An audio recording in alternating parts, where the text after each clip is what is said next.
না, আমি কখনো এটা ভাবিনি। আমি ভাবছি এখানে আমার জীবন শেষ।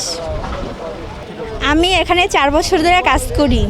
তারপরে যে আমরা কাজ করি পুরো ফ্যাক্টরিতে, মানে সব সেকশনে আমি কাজ করি। এবং গ্যাস লাইট তৈরি থেকে মানে বানানো, প্যাকেজিং করা, মার্কেটে এটা মাল আমরা করি। হ্যাঁ, আমি ছিলাম।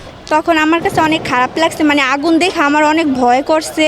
মানে আমি ভয়ে অনেক আতঙ্ক হয়ে গেছি, কোন দিকে যাব না কোন দিকে কোনো পাইতাছি না। পরে ওখানে বের হয়েছে, আগুন লাগার পরে কয়টা পিচ্ছি ছিল সামনে, ওরা কয়টা বের হয়ে গেছে। আর ভিতরে যারা আসছিল বস্তা পইরা আগুন ধরে গেছে গা, তারা আর বের হইতে পারে নাই।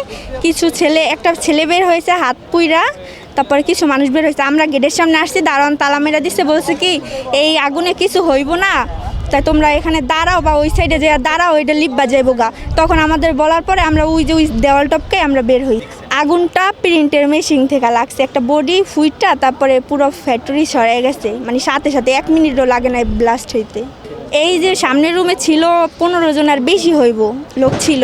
এখান থেকে বলে বের হয়েছে যে 6 জন লোক বলে বের হয়েছে, আর বাকিরা তো মানে ভিতরেই। তারপরে এই রুমেও অনেক মানুষ ছিল, কিন্তু তারাও বের হইতে পারে না, কয়জন জানি বের হয়েছে। হয় যে আমরা এই যে দেওয়াল টপকায় বের হয়েছি অনেক কষ্ট কইরা।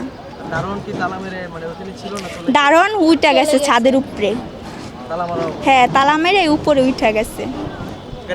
হ্যাঁ, অনেক চিৎকার কইরা মানে তারা বলছিল, কিন্তু আমি তো আর তাদেরকে বাঁচাইতে পারবো না। আমি নিজের জীবন নিয়ে মানে দৌড় দিয়া গেছি গা। তারা অনেক চিল্লাচিল্লি করছে, বাঁচাও, কেউই যায় নাই। সুপারভাইজাররা তারা চইলা গেছে গা।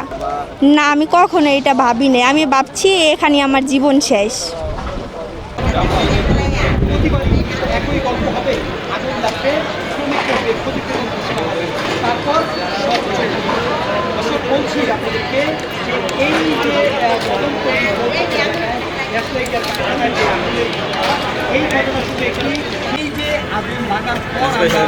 আমাদের